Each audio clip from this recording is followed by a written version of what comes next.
There is, as we all know, too much carbon dioxide being puddled into the atmosphere, causing the Earth to heat up at an alarming rate. The good news is that every individual can help to suck the CO2 back again out of the weather cycle by doing something very simple: plant a tree and then another one. But it's even better if a whole group of people get together and do it on a larger scale, as has been happening in Hutton Rudby, and you can find out all about it by visiting the Rugby Parish Council's website, where you'll find an excellent page about their Trees for Tomorrow project.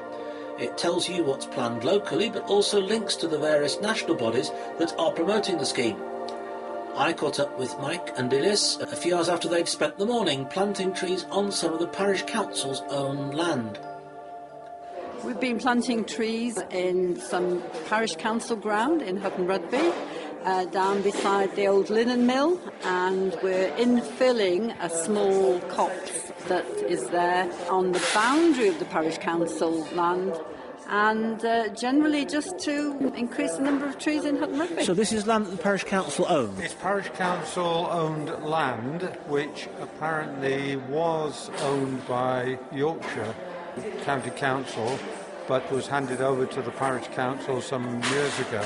We are trying to establish a bit of a boundary between the unknown land and the Parish Council land by planting a variety of beech and hornbeam trees. So this is the deciduous?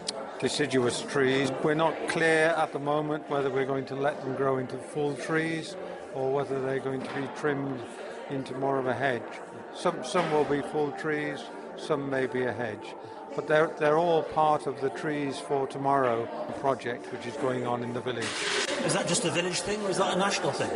Well, it's a national thing, but the village has quite an active group which has established itself. These are the first trees of quite a substantial number that are going to be planted over the next year. You were there this morning. The weather was quite good too, really, wasn't it? It was beautiful this morning. We thought it might rain a little bit later, and the clouds did come in, but we stayed clear of rain, and it was quite sunny. And presumably the soil was very claggy after all the rain we've had. Not too bad, because it was on a little bit of a hill, so it was fairly well drained, so the spade and the fork went in very easily. One or two house bricks we found in the bottom, they were a little bit of a challenge, but no, it was a fairly easy planting. OK, and how many of you planted how many trees in how long?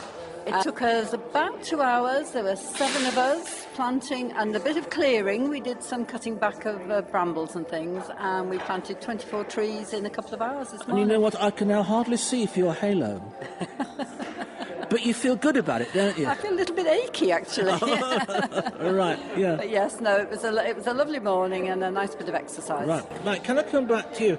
Can you fill us in on the bigger picture here? This isn't just happening because planting trees is a nice idea, is it? It's something else. Well, it's all part of the trying to capture the carbon dioxide in the atmosphere.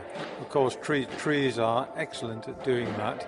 And Nature's way. Nature's way, absolutely. And parts of the world are busy cutting down trees. Or burning them. And we're just part of a small group that are trying to balance that by planting trees.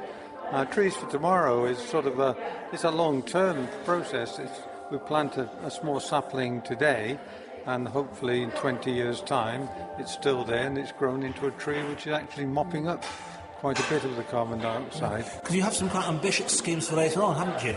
At the moment, we're planting in a few spots around the village.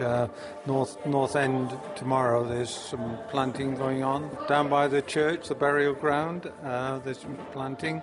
The children's play area, there's been some work there, ripping out an old hedge. It sounds as though there are lots of bits of land that could have trees planted on, we're just sort of sitting there doing not very much. Well, absolutely, and not just odd bits of land. There's discussions going on with the cricket ground. They've expressed some interest in having trees planted around the boundary of the cricket ground. Trees are great. They're great to look at. They provide shelter, windbreaks, a whole variety of... Both of you, really, do you ever despair about the rate at which the climate does seem to be heating up and causing all these wild weather events such as the recent storms we've had? I think I did. I see a little glimmer of hope at the moment, and maybe that's me just being optimistic, but I do see a lot of small schemes taken on by ordinary people, and I think it's the ordinary people that will make the difference to the planet.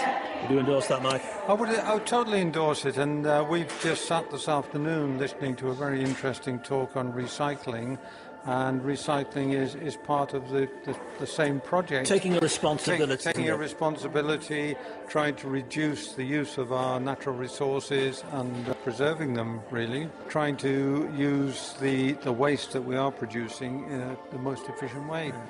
It sounds as though you both earn at the very least a good soak in a good bath. Absolutely.